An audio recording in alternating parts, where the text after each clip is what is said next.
Hey, it's Jason from Bohemia Bees, and we're tapping trees for nectar. You want to watch this one. Stay tuned.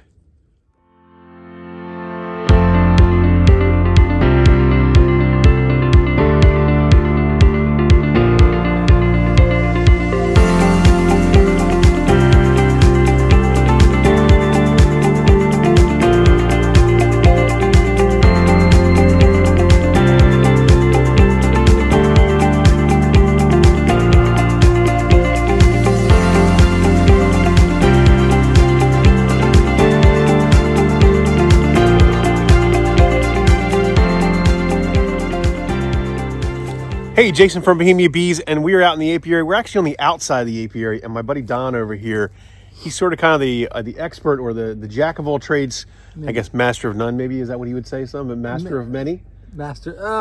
I'm good at many. You're good at many. He's good at many, but the one thing he's good at is coming up with things and seeing things that I don't necessarily see, you know, as a beekeeper and as just keeping of chickens, which all my chickens are gone now, so probably not doing too good at that, but I'm doing good with the bees, as you all know. So one thing he's doing here on the property is we're trapping for foxes. That's a whole other thing we're doing, and that's doing well. But he noticed that we have some black walnut trees. And how would you know, Don, that we have black walnut trees on the property? Walnuts on the ground. Black walnuts on the ground. So or that's you can look up. Or you can look up. So this time is tough.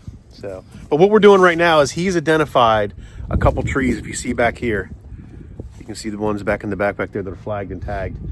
And he's tapping them. It's January. Well, it's February 2nd. February 2nd. So we still have about. Yeah. It's different every year. Yeah. It could have tomorrow's going to be in the 50s. Next day, and then it's going to plummet. Okay. There could be a little bit of a sap, but there may not be. Yep. But because I'm going on vacation, we're going to get them set up, right? So yeah. Hopefully February 10th to March 10th. Yeah, as it warms up a little bit.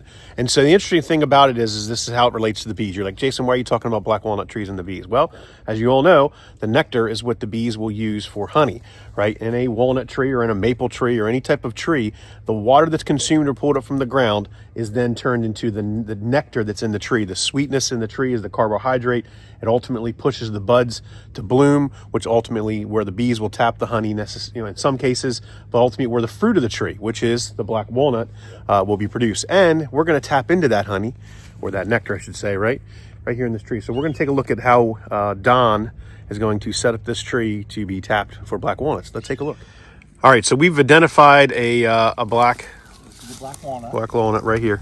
And you can see, and we're tapping in, and we're gonna. This is the south side of the tree over here, where the and he said that this is actually when you see the tree come out, there's roots coming down. So you kind of want to be somewhere tapping in this side, I guess. Assume if you can find one. Not the end of the world, but when you see a nice big taproot, that's taproot. Where the taps, it's gonna pull. Okay. This, it's sugar water essentially to boil it down. So if you can find one, but if you don't have one, like it's not the end of the world. Even if this isn't a black locust. Okay. Yeah, you just want to put one on the south side. All right. So we're going to come around here, and he's got. What equipment do you have? Nothing more than I believe it's a 2.5 gallon bucket from Tractor Supply. Go with BPA. BPA. Yep. Same thing with the hoses. You can get these hoses. This is nothing more than a 36-inch hose with a tap on it. Okay. Same thing. Amazon. You can get those inch and a half. Perfect. I'll put the link in the description below to those things. You're going to want to use a 5/16 drill bit. There you go. I already have it marked. It's an 1.5 inch tap. So he knows how deep it goes. Yeah. Good. Perfect. Because you don't want to go too far. You don't want to tap into the tree. Okay. That's why you're not killing the tree, because you're only tapping the outside. Wonderful. But once we pull the tap, it'll harden over, and then next year you would go over. Yep. And the tree will continue to grow. And the one thing to keep in mind here is we're in an apiary where it's going to be spring here very soon with the bees coming out, a cluster coming out. If these were not covered in any way and it was open and you were doing a drip, you want to make sure. The one problem you'll get is ants will get in this even tomorrow. Okay. Ants could get in, deer will kick them over. Got it. It just helps with the process, but you're also going to filter it 3 times. Should you set them on the ground or should you hook them on a hook on a screw? You can do whatever you can either get the metal, like I'm just going low because this is what we're doing this year. Yep. You can go up here if you want. You can go anywhere you want. People use the metal ones. People use the ones with the hook where you can hook the pail and go old school. Yep. I just like it's self-contained. Nothing can get into it. You can't get a mouse into it. Yep. And it's on the ground. Okay. Yeah. Probably because you said something about temperature. Temperature is important. What's the thing about temperature? Temperature is important. Like right now, it's in the teens today, so we're not going to get any honey today. But as Jason nectar, knows, honey, right? I'm going on vacation. I need to get them set up so Jason can maintain them. Yep. So once the temperature hits about upper 40s into the 50s, you'll begin seeing a flow. It won't be a faucet. It'll just be a drip. Okay. And then we need temperatures in the high 40s, low 50s during the day. And then you need it to plummet back down into the 20s at night.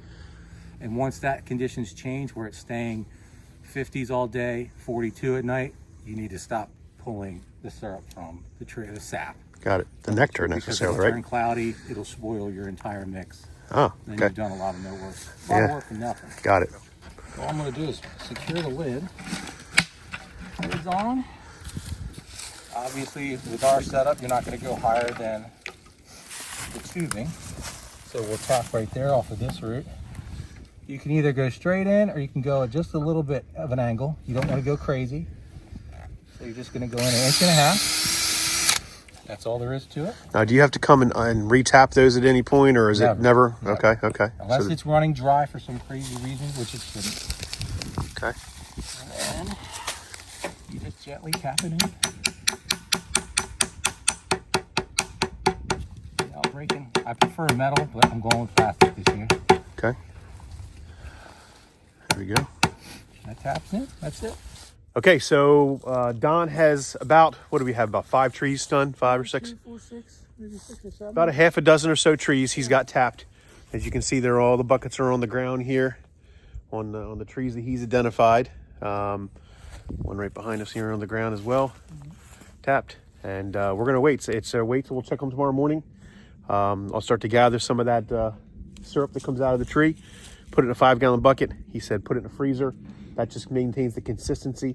What you don't want is you don't want the syrup, as he said earlier, to get too warm because it'll get cloudy, be useless. All right, so we're back, and how long has it been? We did 2 days. We did this yesterday. 40 hours max. Yeah, so we got, I mean, you can see it's actually coming out of the tree already. Yeah, I gotta tweak that a little bit. There you go. Yeah, look at this. A little bit of, yeah. Look.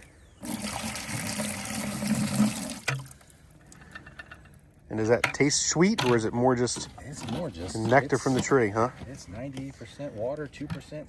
There you go. Give or take. Well, that's nice. Well, it worked. Considering the weather we're about to have and we're having. There you go. I'll take it. Ultimately, we'll wrap this video up and show you the process after we've harvested, in probably a second video. We'll see how many traffic we get on this video, because if people in the beekeeping community or my niche really find this interesting, well, then we'll do a follow-up video for you. If you don't, and it doesn't seem like it's getting any traffic, then we'll probably just let it end there and go from there. But that's how the game works. But this is something cool that Don's showing me how to do. We all like honey, so why not get some maple syrup and black walnut syrup and enjoy those fruits of those labor. So stay tuned for this one. There's probably hopefully a follow-up video, but this is how we're tapping trees, making syrup. Take it easy, everybody.